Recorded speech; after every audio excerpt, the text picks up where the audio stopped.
বর্তমানে এমন একটা পরিস্থিতি সৃষ্টি হয়েছে যেখানে মানুষ একজন অপরজনের প্রতি এতটা পরিমাণ বিদ্বেষপরায়ণ বা এতটা পরিমাণ ক্রোধান্বিত যে কারো বিপদ বা কারো দুঃসময় দেখলে সে হাসি দিতে কিংবা সন্তুষ্ট হতে দ্বিধাবোধ করে না।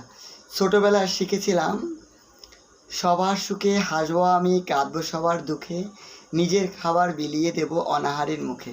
এই কথাটা যেন সেই পুস্তকেই পড়ে আছে। মানুষ তার ব্যক্তি জীবনে এর কোনো উচ্চারণ বা কোনো আচরণই করছে না।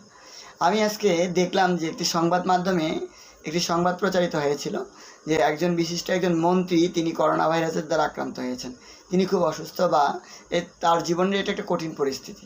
তো আমি তখন এটা দেখে একটু অবাক হয়ে গেলাম যে সেই সংবাদটাতে মানুষ হাহা রিয়েক্ট দিয়েছে। তো আমি দেখতে গেলাম যে মানুষ আসলে কি বলতে চায় বা কি কমেন্টস করছে সে সম্পর্কে। তো দেখলাম অধিকাংশ মানুষ খুব সন্তুষ্ট, খুব খুশি রিয়াক্ট দিচ্ছে এবং অধিকাংশ মানুষ এই সংবাদটাতে হাহা রিয়াক্ট দিয়েছে। সত্যিকার অর্থে মানুষের মানসিকতা, মানুষের মানবতা, মানুষের মধ্যে যে ব্যক্তিত্ব, এটা সম্পূর্ণ নষ্ট হয়ে গেছে। সে যত খারাপ ব্যক্তি হোক না কেন কিংবা যত ক্রিমিনাল বা যত ধরনের বিশ্রী ধরনের লোকই হোক না কেন, আমরা যখন কোনো শত্রুরও দুঃখের সময় দেখব তখন কখনই আমাদের সন্তুষ্ট হওয়া উচিত নয়। আমাদের শ্রীমদ্ ভগবদ্গীতায় পরমেশ্বর ভগবান আমাদেরকে শিক্ষা দিয়েছেন, সম শত্রৌ চ মিত্রৌ চ তথা মানাপমানয়।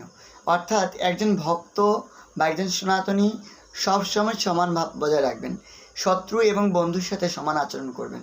কেউ যখন বিপদে পড়ে বা কষ্টে থাকে তখন সে যত খারাপ ব্যক্তি হোক না কেন, তার সেই খারাপ অবস্থানটা তার মধ্যে থাকে না, তার মধ্যে তখন অসহায়ত্ব বোধ হয়। ঠিক সেই জন্য যখন আমরা কারো দুঃখ বা কষ্ট, ক্লেশ কিংবা কারো বিপদ দেখব, তখন অন্তত পক্ষে আর কিছু না করতে পারি, তার জন্য আমরা ঈশ্বরের কাছে প্রার্থনা করতে পারি, তার প্রতি সহানুভূতিশীল হতে পারি। কিন্তু এভাবে এইরকম বিদ্রূপ মন্তব্য করে আসলে আমাদের মানবিকতার যে অমানবিক পরিস্থিতিতে এসে পৌঁছেছে সেটার পরিচয় দেওয়া থেকে অন্তত পক্ষে আমাদেরকে দূরে সরে আসতে হবে। এটা এখনকার সময়ে এটা খুবই জরুরি।